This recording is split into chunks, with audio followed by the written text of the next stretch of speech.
안녕하세요. 볼리TV 성욱입니다. 토트넘이 사우스햄튼 원정 경기에서 거의 다 잡았던 승리를 막판에 아쉽게 놓쳤습니다. 자, 무승부를 기록을 했는데요. 이날 손흥민 선수 활약 굉장히 좋았습니다. 자, AI 평점을 먼저 살펴보면 후스코어닷컴에서는 이날 골을 넣었던 공수에 걸쳐서 굉장히 좋은 활약을 했던 포로 선수에게 8.0 최고점을 줬고 손흥민 선수에게 7.8점 골 넣은 케인이나 또 페리시치보다 높은 그런 팀 내에서 두 번째로 높은 점수를 줬습니다. 그리고 소파스코어 보면 여기는 7.8점을 줬어요. 여기 역시 페드로 포로에게 7.9점을 줬고 그 다음 높은 점수입니다. 그리고 포트몹 여기도 보면 포로에게 8.3 그리고 손흥민 선수에게 무려 8.0을 줬습니다. 전체적으로 손흥민 선수가 이날 경기에 관여를 좀 많이 했었기 때문에 좋은 점수를 받았는데 하지만 누가 들어온 뒤로는 경기의 개입이 좀 많이 줄어들었기 때문에 좀 아쉬움이 있었던 그런 경기였어요. 그 뒤에 현지 매체들이 평점을 매긴 거 그리고 어떤 평가를 내렸는지 보면서 더 얘기를 나누도록 하겠습니다. 자, 그리고 이 AI 평점은 세 개 그 사이트 모두 공이 에릭 다이어에게 최저점을 줬습니다. 자, 왜 그런지는 이따 또 살펴볼게요. 먼저 손흥민 선수의 이날 주요 기록을 보면요. 출전 시간 90분, 슈팅 2번 때렸고 도움 1번 있었습니다. 패스 20번에서 16번 성공을 시켰고요. 키패스가 그중에 무려 3번이 있었고요. 볼터치 36번, 드리블 3번 모두 성공을 시켰고 크로스 2번에서 1번 성공. 수비적으로도 기여를 좀 많이 했습니다. 특히 태클, 경합, 인터셉트, 리커버리 이런 기록인데 다이어보다 손흥민 선수가 경합 횟수도 많고 성공도 많습니다. 태클도 더 많이 시도했고 성공도 했고요. 이제 이체로 그런 기록이 아닌가 생각이 됩니다. 자, 토트넘은 이날 승리를 거두지 못하면서 지금 원정 정말 최악의 부진 벗어나지 못하고 있습니다. 좀 4연패를 당하고 있었는데 이번 경기 이기면서 좀 수렁에서 벗어나나 싶었는데 결국 또 비겨버렸죠. 최근 5경기 원정 1무 4패입니다. 자, 이 지금 악순환의 고리를 끊어야 되는데 쉽지 않네요. 자, 현지 매체 주요 매체 평점. 오늘은 3개 매체만 줄였습니다. 자, 풋볼 런던, 구영민, 또 이브닝 스탠다드. 여기 보시면은 최고점은 3개 매체에서 8점, 7점, 8점 받은 평균 7.7점의 포로입니다. 페드로 포로 이날 활약이 굉장히 좋았죠. 그 다음이 전 좀 의외인데 클루셉스키가 7.3. 유이하게 포로하고 유이하게 클루셉스키가 평점을 7점대를 손흥민 선수는 6.3, 케인하고 똑같고요. 그리고 전체적으로 보면 랑글레 선수를 비롯해서 수비 라인의 점수가 좀 낮고요. 그리고 가장 낮은 것은 사르입니다. 한 개 매체밖에 점수를 안 주긴 했지만 사르가 아니라 어쨌든 결정적인 페널티킥을 내줬기 때문에. 그리고 콘테 감독에게도 혹평, 평점 3점밖에 주질 않은 구영민이 있네요. 자, 그러면 매체별로 하나씩 차례대로 살펴보도록 하겠습니다. 먼저 구영민입니다. 자, 안토니오 콘테 감독에게 3점을 줬습니다. 토트넘은 경기 대부분의 시간 동안 몽유병 환자 같았다. 어이없이 무승부로 끝난 이 시합에서 제정신으로 경기를 했던 적이 별로 없었다. 굉장히 이 팀이 전체적으로 많이 좀 흔들리고 좀 넋이 빠진 것 같은 장면들이 분명히 있었는데 그런 부분들을 아주 날카롭게 꼬집은 그런 멘트가 아닌가. 결국 이 모든 부진의 책임은 감독이니까요. 콘테 감독에게 3점을 줬습니다. 자, 손흥민 선수에게 6점. 빈 공간에 있던 포로에게 완벽한 패스를 찔러주면서 골을 도왔지만 그 뒤로는 모습이 잘 보이지 않았다.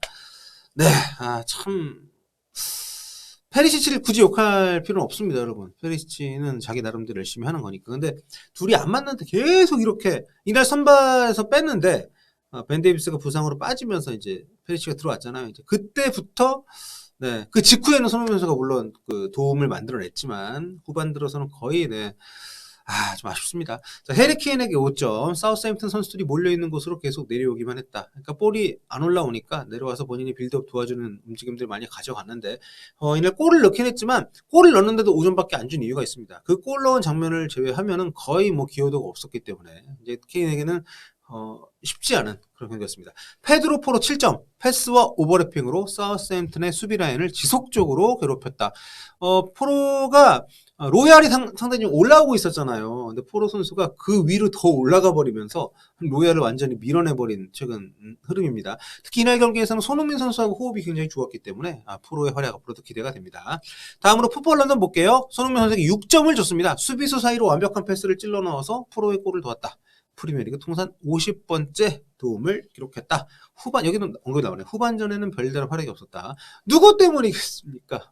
라고 하기에는 너무 페리시치 책임으로만 들리는 것 같긴 한데 아무튼 안 맞아요. 제발 좀 네, 같이 뛰키지 마십시오. 자, 페드로 포로에게 8점 줬습니다. 초반 두 차례 왼발 슈팅, 크로스바를 넘어갔지만 전반 종료 직전 쏘아 올린 로켓 슈팅은 오른발은 다르다는 걸 보여줬다. 토트넘 입단 첫 골. 이게 바로 손흥민 선수가 도와준 골이었죠.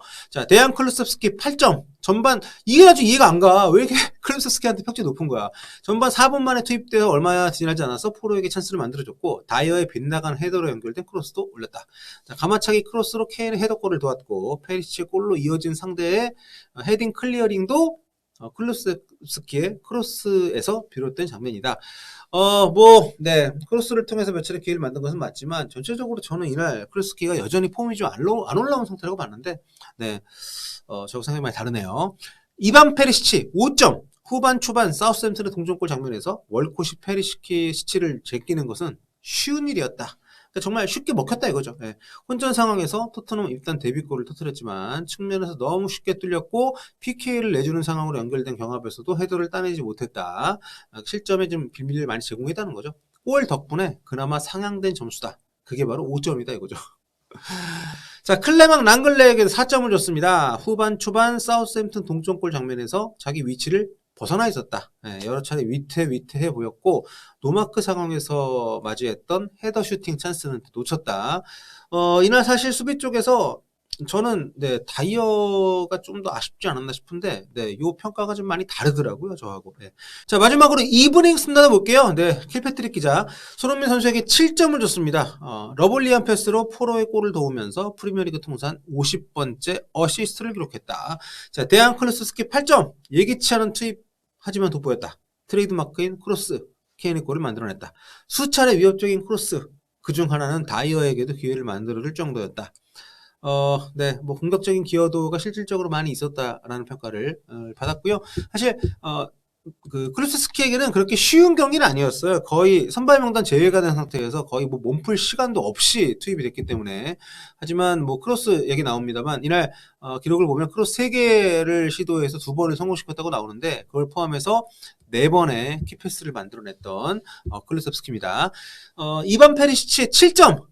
훌륭한 피니쉬로 마침내 토트넘의 득점 계좌를 텄다. 후반 초반 월콧을 놓치면서 실점의 빌미를 제공했다. 네. 그런데 꽤 높게 졌네요. 제 생각보다는. 자, 프레이저 포스터 7점. 친정팀을 방문한 경기에서 사우스햄튼한테 8년 있었습니다. 메이틀란드 나일스의 슈팅을 아크로바틱하게 막아냈다. 네. 사우스햄튼 골은 다 먹을 수밖에 없는 골들이었다. 그 포스터가 잘못한 건 없다는 얘기죠. 자, 그리고 로메로에게 5점 줬습니다. 채 아담스가 골을 넣기 전에 막지 못했다. 월콧의 피니시 역시 그저 쳐다만 볼 뿐 막을 수 없었다. 에릭 다이어에게 6점 줬습니다. 전반전 위협적인 슈팅을 날렸다. 실점 어디에도 다이어의 책임은 없다. 이상하네. 제가 볼 때는 네, 월콧이 골 넣을 때 그 뒤로 물러나가지고 공간 내준 거 다이어 아닙니까? 그때 선택 눈에 보이지 않는 이런 선택에서 오는 미스 이런 것들을 잘 네, 감안을 안 하는 것 같네요.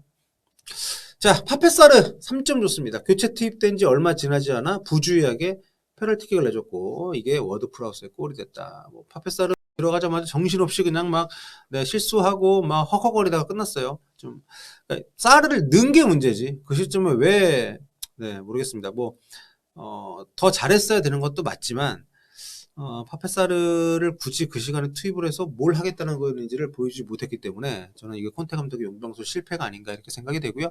자, 아무튼 손흥민 선수 이날 컨디션이 초반에 좋았기 때문에 계속 그런 흐름으로 갔다면 후반에 한 건 할 수 있지 않을까 싶었는데 좀 결국 네, 꼭 페리시 때문만이 아니라 지금 이제 측면 쪽에서 손흥민 선수가 좀 더 공간을 확보를 했을 때 패스가 적시에 들어오는 이런 모습들이 좀 많이 늘어나야 되는데 자, 그런 부분들이 개선되지 않는 것은 분명 아쉬움이 좀 있고요.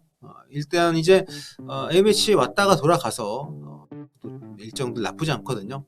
그 경기들에서 최근에 좋은 컨디션 이어가면서 좋은 또 반응을 얻을 수 있는 활약을 보여줬으면 좋겠습니다. 자, 오늘 여기까지 할게요. 다음 시간에 뵙겠습니다. 볼바.